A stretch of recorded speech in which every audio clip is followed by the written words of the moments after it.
నమస్తే, welcome to NXTG news. ఈనాటి వార్తా విశేషాలు. శ్రీవారి లడ్డు తయారీలో అపవిత్ర పదార్థాలు వినియోగించిన అంశంపై రాష్ట్ర ప్రభుత్వం సీరియస్ గా ఉంది. అత్యంత పవిత్రమైన తిరుమలలో జరిగిన ఈ అపచారంపై ప్రపంచవ్యాప్తంగా వెల్లువెత్తుతున్న ఆందోళనని, భక్తుల ఆవేదనని ప్రభుత్వం పరిగణలోకి తీసుకుంది. గత ప్రభుత్వ హయాంలో తిరుమల లడ్డు తయారీలో నాణ్యత లోపాలు, అపవిత్ర పదార్థాల వాడకంపై సీఎం చంద్రబాబు సచివాలయంలో ఉన్నత స్థాయి సమీక్ష నిర్వహించడం జరిగింది. ఏపీ ప్రభుత్వ ప్రధాన కార్యదర్శి నీరబ్ కుమార్ ప్రసాద్, మంత్రులు ఆనం రామనారాయణ రెడ్డి, నిమ్మల రామానాయుడు, అనగాని సత్యప్రసాద్, కొల్లు రవీంద్ర, కొలుసు పార్థ సారథితో పాటు ఉన్నతాధికారులతో తిరుమల అంశంపై సీఎం సమీక్షించారు. లడ్డు తయారీలో గత ప్రభుత్వ హయాంలో జరిగిన తప్పిదాలపై సమగ్ర నివేదిక ఇవ్వాలని టీటీడీ ఈవోను ముఖ్యమంత్రి ఆదేశించారు. తిరుమల పవిత్రత కాపాడే విషయంలో ఆగమ, వైదిక, ధార్మిక పరిషత్తులతో చర్చించి చర్యలు తీసుకుంటామని సీఎం ప్రకటించారు. భక్తుల విశ్వాసాలు, ఆలయాల సాంప్రదాయాలని కాపాడుతామని సీఎం చంద్రబాబు స్పష్టం చేశారు. డైవర్షన్ పాలిటిక్స్ చేయడమే చంద్రబాబు పనిగా పెట్టుకున్నారంటూ వైఎస్ఆర్సీపీ అధ్యక్షులు వైఎస్ జగన్మోహన్ రెడ్డి మండిపడ్డారు. శుక్రవారం ఆయన మీడియాతో మాట్లాడారు. బాబు నీచ రాజకీయాలను ఆయన ఎండకట్టారు. తిరుమలలో నెయ్యి కల్తీ అంటూ రాజకీయాల కోసం దేవుణ్ణి కూడా వాడుకునే నైజం బాబుది అంటూ మండిపడ్డారు. అదేవిధంగా తన వైఫల్యాలని కప్పిపుచ్చుకునేందుకు చంద్రబాబు కట్టుకథలు చెబుతున్నారని అన్నారు. సీఎంగా ఉన్న వ్యక్తి ఇలా మాట్లాడడం కరెక్టేనా? కోట్ల మంది భక్తుల మనోభావాలని దెబ్బతీయటం సబబేనా అంటూ వైఎస్ జగన్ ప్రశ్నించారు. మనం చేస్తా ఉన్న పని ఏమిటి? అబద్ధానికి రెక్కలు కడతా ఉన్నాం. ఏకంగా చంద్రబాబు నాయుడు గారు అనే వ్యక్తి నాసిరకమైన పదార్థాలు వాడేశారని, యానిమల్ ఫ్యాట్ గీకు బదులు కూడా వాడేశారని, లడ్లు తయారైనాయని, భక్తులు తినేశారని, ఎంతటి దారుణమైన అబద్ధాలు ఆడడం ధర్మమేనా అని అడుగుతా ఉన్నా. ప్లస్ ఆశ్చర్య కలిగించే విషయం ఇంకొకటి చెప్పాలి. అసలు ఈ రిపోర్టు, రిజెక్ట్ అయిన రిపోర్టు మొట్టమొదటిసారి జూలై 12వ తారీఖున, అంటే ఎవరి హయాంలో, ఎవరు ముఖ్యమంత్రి? జూలై 12వ తారీఖున శాంపుల్స్ తీసుకున్నారు. అంటే ఎవరు ముఖ్యమంత్రి, ఎవరి హయాంలో ఇది? చంద్రబాబు నాయుడు గారు సాక్షాత్తుగా ముఖ్యమంత్రిగా ఉన్న హయాంలో. ఆయన జూన్ 4న ఎన్నికల్లో రిజల్ట్స్ అయినాయి. జూలై 12 ఆయనే ముఖ్యమంత్రి. ఆయన ముఖ్యమంత్రిగా ఉండగా శాంపుల్స్ జూలై 12వ తారీఖున శాంపుల్స్ తీసుకున్నారు. వచ్చిన ట్యాంకర్, ఒక ట్యాంకర్ తిరుపతికి ఆ టైంలో వస్తే, ఈ నెయ్యి సప్లై చేసే ట్యాంకర్ వస్తే దాంట్లో శాంపుల్స్ తీసుకున్నారు. ఎన్డీఏ కూటమి ప్రభుత్వం 100 రోజుల పాలనలో అద్భుతమైన మార్పు వచ్చిందని గుంటూరు పశ్చిమ ఎమ్మెల్యే గల్లా మాధవి తెలిపారు. చెప్పిన హామీలను అమలు చేసి చూపించామని చెప్పారు. మరికొన్ని హామీల అమలుకి సమగ్ర అధ్యయనం జరుగుతుందని పేర్కొన్నారు. ప్రజా సంక్షేమం, అభివృద్ధి అజెండాగా రాష్ట్ర ప్రభుత్వం పనిచేస్తుందని వివరించారు. స్థానిక 24వ డివిజన్ అంకమ్మనగర్లో మన మంచి ప్రభుత్వం కార్యక్రమంలో భాగంగా ఎన్డీఏ కూటమి ప్రభుత్వం అమలు చేస్తున్న సంక్షేమ, అభివృద్ధి కార్యక్రమాల గురించి వివరించి డోర్ టు డోర్ పర్యటనలో ఎమ్మెల్యే గల్లా మాధవి పాల్గొన్నారు. ఈ సందర్భంగా ఏర్పాటు చేసిన సభలో ఎమ్మెల్యే మాట్లాడారు. వైసీపీ పాలనలో ధ్వంసమైన రాష్ట్రాన్ని రాష్ట్ర ముఖ్యమంత్రి నారా చంద్రబాబు నాయుడు పునర్నిర్మాణం చేస్తున్నారని తెలిపారు. సంక్షేమం పేరుతో రాష్ట్రాన్ని జగన్ అప్పుల కుప్పగా మార్చారని ధ్వజమెత్తారు. విజయవాడ వరద బాధితులకి సహాయ చర్యలు చేపట్టడంలో చంద్రబాబు వ్యవహరించిన సమయస్ఫూర్తిని దేశం యావత్తు ప్రశంసించిందని తెలియజేశారు. ఈ కార్యక్రమంలో టీడీపీ నాయకులు కోవెలముడి రవీంద్ర, ముత్తనేని రాజేష్, శ్రీరామ్ ప్రసాద్, సుఖవాసి శ్రీనివాసు, కనపర్తి శ్రీనివాసరావు, కసుకుర్తి హనుమంతరావు, మద్దిరాల మ్యాని, సాంబశివరావు, డిఎస్ఆర్, మానకొండ శివప్రసాద్, ఆనంద్ కుమార్, ఆలహరి, నంది సరస్వతి తదితరులు పాల్గొన్నారు. అయితే 3 నెలలు బిఫోర్ ఎలక్షన్, 3 నెలలు ఆఫ్టర్ ఎలక్షన్, ఇప్పుడు మనం మధ్యలో ఉన్నాము. 3 నెలలు ఎలక్షన్ కి ముందు ఎంతమంది సమన్వయంతో ఈ యొక్క అద్భుతమైన విజయాన్ని సంపాదించామో, అదే విధంగా ఎలక్షన్ అయిపోయిన తర్వాత అదే సమన్వయంతో ఈరోజు చాలా సంతృప్తిగా ఇచ్చిన మాట ప్రతి ఒక్కటి నెరవేర్చుకుంటున్నాం, అదే దిశగా మనం వెళ్తున్నాం అనే ఒక ఆనందంతో ఈరోజు మళ్ళీ మనం అందరం కూర్చుని మాట్లాడుకుంటున్నాం. దీనంతటికీ ఏకైక కారణం మన యొక్క నాయకులు. మా ప్రభుత్వం పట్ల ఒక సర్వే మేమే చేసుకోవడం జరిగింది. ఇది కని విని ఎరగని రీతిలో ఈరోజు ఏ ఒక్కరు కూడా మా పరిపాలన ఎలా ఉంది అని చెప్పి వారి దగ్గరికి వెళ్ళి అడగరు. ఈరోజు మేము చాలా ధైర్యంగా, చాలా ఆనందంగా, చాలా కాన్ఫిడెన్స్గా ఈరోజు వెళ్ళి అడగగలుగుతున్నాము అని అంటే ఇది మా నిబద్ధతకి, నిజాయితీకి నిదర్శనము. అదేవిధంగా ప్రతి ఒక్కరు కూడా కూటమికి ఓటేసి చాలా మంచి పని చేశామనే హర్షాన్ని, ఆనందాన్ని వ్యక్తం చేస్తున్నారు. ప్రజల మనసులో నిజంగా చాలా ఆనందంగా ఉంది. దీనికల్లా ఏకైక కారణం ఏ నమ్మకం పెట్టుకొని ఈ కూటమి నాయకుల్ని ఎంచుకున్నారో ఆ నమ్మకాన్ని ఈరోజు నిలబెట్టే విధంగా వచ్చి రాగానే ప్రభుత్వంలో హామీ ఇచ్చిన ప్రతి ఒక్కటి కూడా నెరవేర్చే దిశగా ఈరోజు ప్రభుత్వం పనిచేస్తుంది.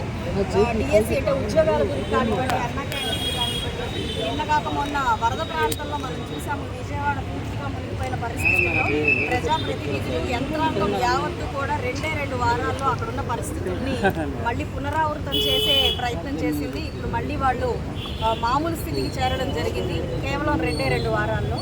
అదేవిధంగా పంచాయతీరాజ్లో కూడా ఎప్పుడు కనీవిని ఎరగని రీతిలో ఒకే రోజు పూర్తి గ్రామ పంచాయతీ సభలను ఏర్పాటు చేసి ఏకంగా వరల్డ్ రికార్డుని సాధించడం జరిగింది. 2047 నాటికి ఏపీలో పేదరికం లేకుండా చేయాలని, దేశంలోనే గొప్ప రాష్ట్రంగా ఏపీని తీర్చిదిద్దాలని రాష్ట్ర ముఖ్యమంత్రి చంద్రబాబు నాయుడు ప్రణాళిక రూపొందించారని సత్తెనపల్లి ఎమ్మెల్యే కన్నా లక్ష్మీనారాయణ తెలిపారు. ఇందుకు తగిన విధంగానే ఏపీలో రీసోర్సు పుష్కలంగా ఉన్నాయని చెప్పారు. 2019లో ఒక్క ఛాన్స్ అంటూ అధికారంలోకి వచ్చిన జగన్మోహన్ రెడ్డి రాష్ట్రాన్ని సర్వనాశనం చేశారని మండిపడ్డారు. సత్తెనపల్లి నియోజకవర్గం ముప్పాల మండలం ఇరుకుపాలెం గ్రామంలో ఎన్డీఏ కూటమి ప్రభుత్వం 100 రోజుల పాలనలో అమలు చేసిన పథకాలని ఇంటింటికి వెళ్లి ఎమ్మెల్యే కన్నా లక్ష్మీనారాయణ వివరించడం జరిగింది. ఈ సందర్భంగా ఏర్పాటు చేసిన సభలో కన్నా లక్ష్మీనారాయణ మాట్లాడారు. అపార అనుభవంతో రాష్ట్ర ముఖ్యమంత్రి చంద్రబాబు నాయుడు 100 రోజుల్లో అనేక కార్యక్రమాలు అమలు చేశారని వివరించారు. గత రాక్షస ప్రభుత్వం ప్రజల్ని అనేక రకాలుగా ఇబ్బంది పెడితే ఈనాటి ప్రభుత్వం ప్రజల సంక్షేమాన్ని కాంక్షిస్తూ అనేక కార్యక్రమాలు అమలు చేసిందని పేర్కొన్నారు. ఈ కార్యక్రమంలో పల్నాడు జిల్లా కలెక్టర్తో పాటు జిల్లా అధికారులు పాల్గొన్నారు. 20 అనేటువంటిది ఒక ప్లాన్ ఇచ్చి ఆ రోజు నుంచి కూడా హైదరాబాద్ మహానగరాన్ని అభివృద్ధి చేసినటువంటి గొప్ప విజన్ ఉన్నటువంటి నాయకుడు. మరి వాళ్ళ హైదరాబాదు భారతదేశంలోనే మరి అత్యంత సుందరమైనటువంటి నగరంగా తయారవటం, భారతదేశంలోనే ఒక ప్రధానమైనటువంటి నగరంగా తయారవడానికి కారణం ఆ రోజున ఆయన చేసినటువంటి ప్లానే అన్నటువంటిది. అలాగే ఇవాళ కూడా 2047 47 నాటికి ఆంధ్ర రాష్ట్రంలో పేదరికం లేకుండా చేయాలని, ఆంధ్ర రాష్ట్రాన్ని భారతదేశంలోనే అత్యంత గొప్ప రాష్ట్రంగా ఆంధ్ర రాష్ట్రాన్ని తీర్చిదిద్దాలని, గుజరాత్ని దాటి ఆంధ్ర రాష్ట్రాన్ని అభివృద్ధి చేయాలనేటువంటి ఒక ఆకాంక్షతో 2047 ప్రణాళిక రూపొందించినటువంటి పరిస్థితి. తిరుమల లడ్డులో కల్తీపై కేంద్ర హోంశాఖకు లేఖ రాస్తామని రాష్ట్ర కాంగ్రెస్ అధ్యక్షురాలు వైఎస్ షర్మిల తెలిపారు. ఈ వ్యవహారంపై సిబిఐ విచారణ జరిపించాలని ఆమె డిమాండ్ చేశారు. గవర్నర్ను కలిసి లడ్డు కల్తీ వ్యవహారంపై ఫిర్యాదు చేస్తాం. వైసీపీ విశ్వసనీయతని కోల్పోయింది. వైఎస్ఆర్ మంచి పేరు సాధిస్తే జగన్ చెడ్డ పేరు తెచ్చారు. హామీలు అమలు చేయకుండా గతంలో మోసం చేశారు. రిషికొండపై ఆయన కబ్జాలు చేశారు. వైఎస్ఆర్ కి జగన్ కి పొంతనే లేదు. వైసీపీ అంతమైనట్లే ఆ పార్టీలో జగన్ తప్ప ఎవరూ మిగలరు. సజ్జల విజయసాయిరెడ్డి కూడా అందులో ఉండరు. కూటమి ప్రభుత్వం ఇచ్చిన హామీలు అమలు చేయాలని షర్మిల తెలిపారు. లడ్డూలు బీఫ్ ఫ్యాట్ తో తయారవుతున్నాయి అని ఇది చిన్న విషయం కాదు. సిబిఐ ఎంక్వైరీ జరగాలి. ఒక ఎంక్వైరీ జరగకపోతే తప్పు ఎవరు చేశారు అన్న విషయం బయటికి రాదు. కాంగ్రెస్ పార్టీ ఈ రోజు హోమ్ మినిస్టర్ గారికి, అమిత్ షా గారికి ఒక లేఖ రాస్తున్నాం, సిబిఐ ఎంక్వైరీ జరగాలి అని. వైసీపీ పార్టీ విశ్వసనీయత కోల్పోయింది. 5 సంవత్సరాలే అధికారంలో ఉన్నారు. కానీ 5 సంవత్సరాలలో రాజశేఖర రెడ్డి గారు ఎంత మంచి పేరు సంపాదించుకున్నారో ముఖ్యమంత్రిగా, 5 సంవత్సరాల్లో జగన్మోహన్ రెడ్డి గారు అంత చెడ్డ పేరు సంపాదించారు. తిరుమల శ్రీవారి మహాప్రసాదం లడ్డూలో కల్తీ వ్యవహారం దేశవ్యాప్తంగా ప్రకంపనలు సృష్టిస్తున్న వేళ టిటిడి ఈవో శ్యామలరావు స్పందించారు. శ్రీవారి లడ్డు నాణ్యతపై కొంతకాలంగా ఫిర్యాదులు వస్తున్నాయి. నాణ్యతపై పోర్టు సిబ్బందితో మాట్లాడాను. వారు కూడా అసంతృప్తి వ్యక్తం చేశారు. లడ్డు నాణ్యతగా ఉండాలంటే నెయ్యి నాణ్యంగా ఉండాలని చెప్పారు. నెయ్యి నాసిరకంగా ఉందని గుత్తేదారునికి చెప్పాం. నెయ్యిలో నాణ్యత లోపాన్ని నేను కూడా గమనించాను. నెయ్యి నాణ్యత నిర్ధారణకి టిటిడికి సొంత ప్రయోగశాల లేదు. నెయ్యి నాణ్యతపై అధికారులు గతంలో పరీక్షలు చేయలేదు. నాణ్యత నిర్ధారణ కోసం బయట ల్యాబ్స్ పై ఆధారపడవలసిన పరిస్థితి. 411కే కిలోని సరఫరా చేశారు. నాణ్యమైన నెయ్యిని అంత తక్కువ ధరకి సరఫరా చేయలేరు. మేం హెచ్చరించిన తర్వాత గుత్తేదారులు నాణ్యత పెంచారని ఈవో తెలిపారు. లడ్డు క్వాలిటీ అనేది పడిపోయింది. తర్వాత లడ్డూలో గీ క్వాలిటీ కూడా బాగాలేదు. చాలా రాంగ్ కంప్లైంట్స్ వస్తున్నాయి. ఇక్కడ యానిమల్ ఫ్యాట్స్ కూడా వాడుతున్నారు అనే కంప్లైంట్స్ కూడా ఉన్నాయి. వీటి మీద దృష్టి పెట్టి తిరుమల యొక్క పవిత్రత కాపాడాలి అని, అలాగే వచ్చిన తర్వాత జాయిన్ అయిన తర్వాత అంటే 16వ తారీఖున నేను ఛార్జ్ తీసుకోవడం జరిగింది. ఇక్కడ అందరితోని మాట్లాడి ఫీడ్బ్యాక్ తీసుకుంటే గీ క్వాలిటీ బాగాలేదనేది చాలామంది ఫీడ్బ్యాక్ ఇవ్వడం జరిగింది. లడ్డూ పోటు మనకున్న స్టాఫ్ కూడా వాళ్ళు కూడా దీనివలన లడ్డూ క్వాలిటీ దెబ్బతింటుంది అనేది ఒకటి. బాలీవుడ్ నటి కాదంబరి జత్వానీపై తప్పుడు కేసు పెట్టిన వ్యవహారంలో వైసీపీ నేత పోలీసులు అరెస్టు చేశారు. జత్వానీ ఫిర్యాదు మేరకు కేసు నమోదు చేసిన పోలీసులు సాంకేతిక ఆధారాల సాయంతో వేరే రాష్ట్రంలో ఉన్న విద్యాసాగర్ ని అరెస్టు చేశారు. పోలీసుల నుంచి తప్పించుకునేందుకు విద్యాసాగర్ తన స్నేహితుడి మొబైల్ వినియోగించారు. ఆయన సాంకేతిక సాయంతో నిందితుడిని పట్టుకున్నారు. ఫోర్జరీ పత్రంతో తనపై తప్పుడు కేసు పెట్టి అరెస్టు చేసి ఇబ్బందులకి గురి చేశారని జత్వానీ ఇటీవల ఇబ్రహీంపట్నం పోలీస్ స్టేషన్లో ఫిర్యాదు చేశారు. ఇందులో ఐపీఎస్ అధికారులు సీతారామాంజనేయులు, కాంతిరాణా, విశాలగున్ని కీలక పాత్ర పోషించారని పేర్కొన్నారు. ఫిర్యాదును పరిశీలించిన పోలీసులు వైసీపీ నేత కుక్కల విద్యాసాగర్ ని A1 గా చేర్చారు. అతనితో పాటు మరికొందరు ఐఏఎస్ల పేర్లు కూడా పేర్కొన్నారు. తప్పుడు ఆధారాలని సృష్టించడం, నేరానికి పాల్పడినట్లు తప్పుడు ఆరోపణలు చేయడం, పత్రాలని ఫోర్జరీ చేయడం, తప్పుడు రికార్డుల్ని తయారు చేయడం తదితర ఆరోపణలపై కేసు నమోదు చేసి అరెస్టు చేశారు. పర్యావరణ పరిరక్షణలో భాగంగా ప్రతి ఒక్కరూ మొక్కలు నాటాలని గుంటూరు పశ్చిమ ఎమ్మెల్యే గల్లా మాధవి పిలుపునిచ్చారు. పరిసరాల పరిశుభ్రత సామాజిక బాధ్యతగా పౌర సమాజం స్వీకరించాలని చెప్పారు. స్వచ్ఛత హీ సేవ కార్యక్రమంలో భాగంగా శుక్రవారం ఏటి అగ్రహారం SKBM స్కూల్లో ఎమ్మెల్యే గల్లా మాధవి మొక్కలు నాటారు. ఈ సందర్భంగా ఆమె మీడియాతో మాట్లాడారు. ప్రభుత్వ పాఠశాలల్ని నందనవనంగా తీర్చిదిద్దుతామని పేర్కొన్నారు. విద్యార్థులకి రక్షిత తాగునీటికి నాణ్యమైన భోజనం రాష్ట్ర ప్రభుత్వం అందిస్తుందని తెలియజేశారు. ఈ దిశగా నిరంతరం పర్యవేక్షించాలని స్కూల్ HM ని ఎమ్మెల్యే ఆదేశించారు. ఈ కార్యక్రమంలో టీడీపీ నాయకులు ముత్తినేని రాజేష్, శ్రీరామ్ ప్రసాద్, సుకువాసి శ్రీనివాసు, DSR గుర్రం ప్రసాద్, నంది సరస్వతి తదితరులు పాల్గొన్నారు.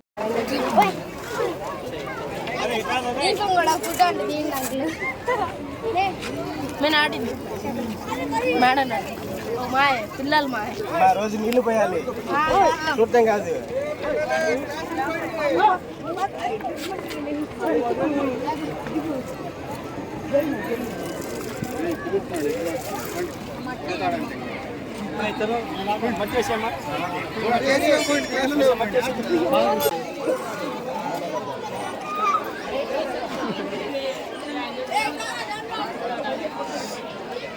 ఒకసారి అక్కడ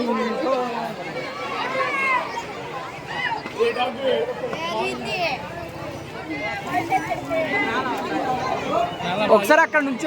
నమస్కారం అండి. స్వచ్ఛతా హీ సేవా కార్యక్రమంలో భాగంగా ఈరోజు SKBM స్కూల్లో మొక్కలు నాటడానికి రావడం జరిగింది.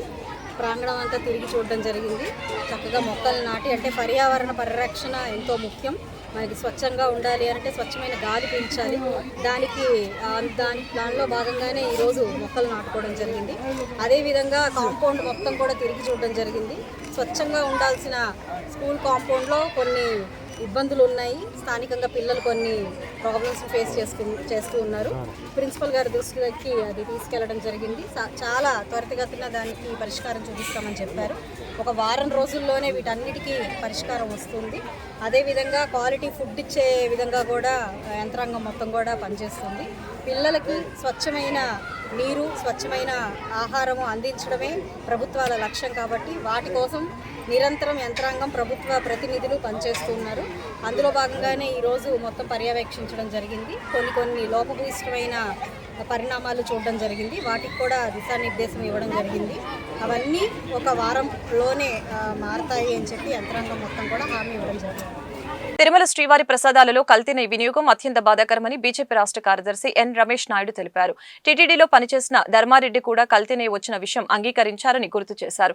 నాణ్యత విషయంలో కొన్ని లారీలని వెనక్కి పంపించినట్లు చెప్పారు. మరి అలాంటి కంపెనీలపై ఎందుకు చర్యలు తీసుకోలేదని ప్రశ్నించారు.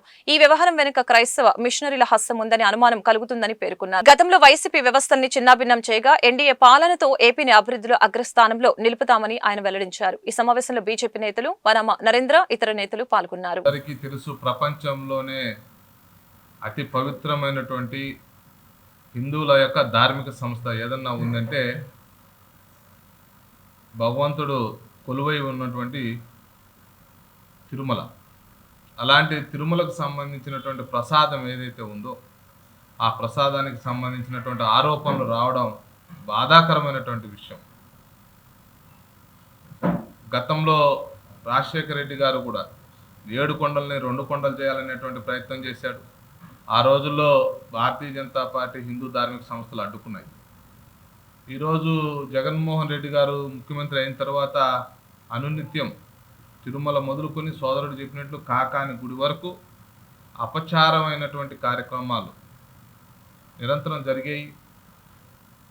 బాధాకరమైనటువంటి విషయం ఏంటంటే, నేను పరమ భక్తుడు నేను చెప్పుకునేటువంటి ధర్మారెడ్డి గారు, ఆయన హయాంలోనే ఈ యొక్క నెయ్యి కల్తీది వాడారు అనేటువంటి విషయం వాస్తవం. వాడినటువంటి నెయ్యి ఏదైతే ఉందో తను కూడా చెప్పుకుంటున్నాడు. తన హయాంలో చాలా సంస్థలకు సంబంధించినటువంటి లారీలన్నీ కూడా నేను ఎన్నిక పంపించాను. దాదాపు 18 ట్యాంకులు నెయ్యి ఎన్నిక పంపించడం జరిగింది. కల్తీ నెయ్యి, నాసిరకమైనటువంటి నెయ్యిని. అలాంటి సరే ఆ పంపించినటువంటి సంస్థలు ఏవైతే ఉన్నాయో ఆ సంస్థలను ఎందుకు బ్లాక్ లిస్ట్లో పెట్టలేదు? ధర్మారెడ్డి గారు సమాధానం చెప్పాలి. ఒకవేళ ఆయన కల్తీ నెయ్యికి సంబంధించినటువంటి ట్యాంకులను కన్నా ఎన్నిక పంపించినట్లయితే తర్వాత ఆ సంస్థల దగ్గర నుంచి ఇప్పటి వరకు ఎందుకు కొనుగోలు చేస్తూ వచ్చారు? ఒకటి. లేదు అనుకుంటే ఆ సంస్థలకు సంబంధించినటువంటి నెయ్యి విషయంలో నీకేమన్నా ముడుపులు ముట్టాయా? రెండిట్లో ఏదో ఒకటి అయితే ఒప్పుకోవాలి. కల్తీ నెయ్యి సప్లై చేసినటువంటి దాన్ని ఎందుకు అడ్డుకోలేకపోయావు, బ్లాక్ లిస్ట్లో పెట్టలేకపోయావు? లేదు నేను స్వచ్ఛమైనటువంటి వ్యక్తిని, వాళ్ళు కల్తీ సరుకు పంపిస్తే నేను వెనక్కి పంపించాను అంటే దానికి కూడా జవాబుదారి నువ్వే తీసుకోవాలి. ఎందుకు తర్వాత కూడా ఆ సంస్థలను కొనసాగించావు? ఈ వార్తలు ఇంతటితో సమాప్తం. మరొక బులెటిన్లో మళ్ళీ కలుద్దాం. నమస్కారం.